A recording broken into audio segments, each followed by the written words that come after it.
A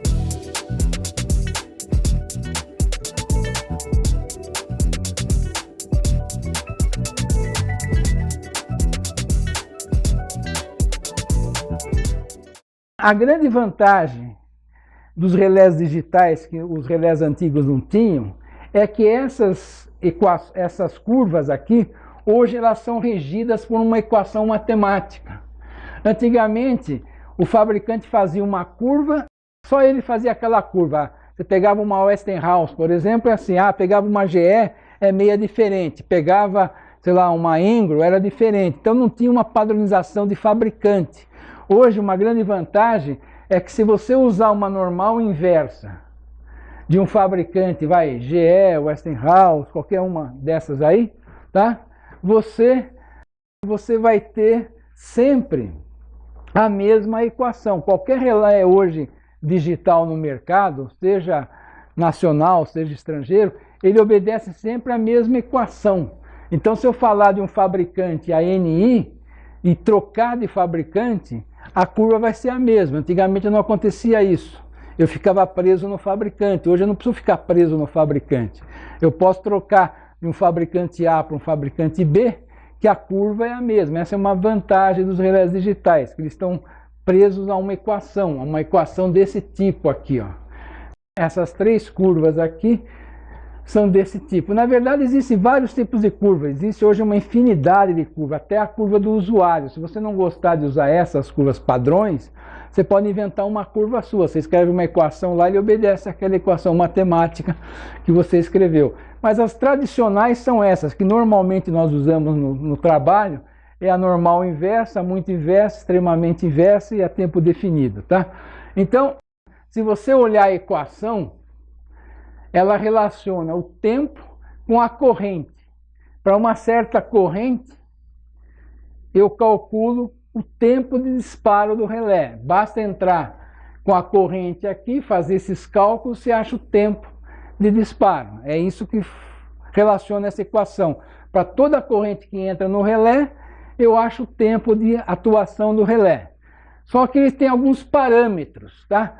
Além do tempo, as variáveis é tempo corrente, né? A variável tempo e a variável corrente. Eu entro com a corrente e saio com o tempo. Só que tem alguns parâmetros, alfa, beta, m, tá? E p.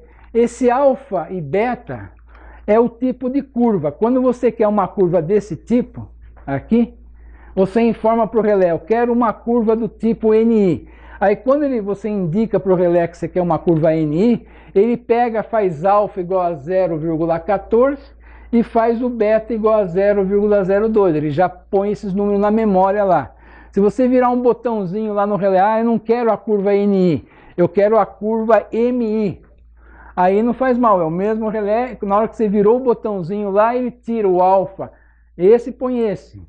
No lugar do alfa vai ficar 13,5, tá? E no lugar do beta vai ficar 1. Então, alfa e beta estão ligados ao formato da curva que você escolheu. Tá? Depende da curva que você escolhe, ele mexe nesses parâmetros alfa e beta aí. Tá? Então, você tem a equação definida, alfa, beta. Tá? Agora, esse IP e esse M aqui, quem são? Esse IP, se você perceber, o nome desse IP tem vários nomes que o pessoal dá.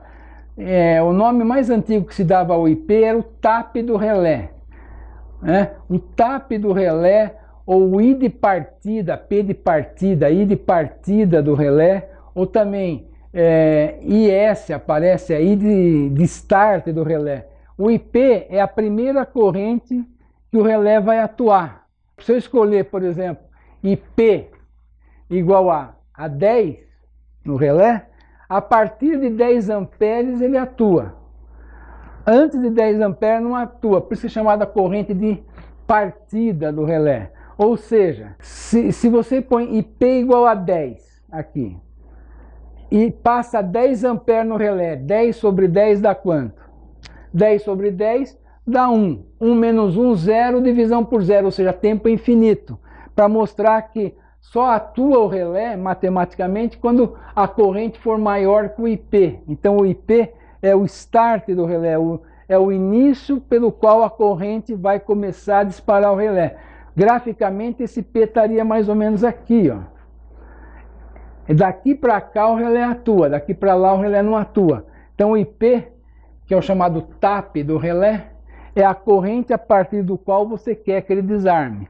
Se você colocar IP igual a 6, a partir de 6 amperes eu vou atuar. Abaixo de 6 amperes, tudo que entrar no relé abaixo de 6 amperes, eu não atuo. Tudo que entrar acima de 6 amperes eu atuo. E atuo de que jeito? Obedecendo a equação. Se entrar 8, eu atuo aqui. Se entrar 10, atuo nesse ponto. Então, uma vez que entrou uma corrente acima de 6, ele faz essa conta e acha o tempo de disparo no relé. Então, essa equação, chamada curva tempo-corrente, ou curva característica do relé, é muito usado para fazer a proteção, porque ela que me decide quanto tempo o relé leva para atuar e se vai atuar, tá? Então esse cara me divide se vai atuar ou não, e esse M aqui, esse M é o temporizador. Por exemplo, quanto maior for esse M, maior é o tempo, ou seja, esse M aqui é chamado de retardo do relé. Quanto maior for o M, você vai perceber em umas outras curvas, e quanto maior o M, mais demora o relé atuar. Então o M é uma espécie de temporizador. Se eu coloco o M igual a 1, vai dar um tempo X aqui. Mas se eu pôr o M2, vai dar 2x. Se M3 vai dar 3x. Quer dizer, se eu vou aumentando esse M, eu vou retardando mais o relé. Isso é importante para fazer a tal da seletividade. Eu quero que o relé atue mais retardado do que o outro relé.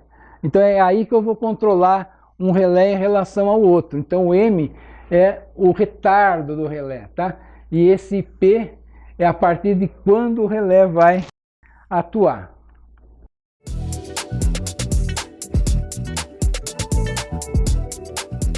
A Ingepoli, ela é distribuidora exclusiva da empresa italiana Taitronic, uma empresa que foi fundada em 1965, especializada na área de sistemas de proteção e automação de redes elétricas.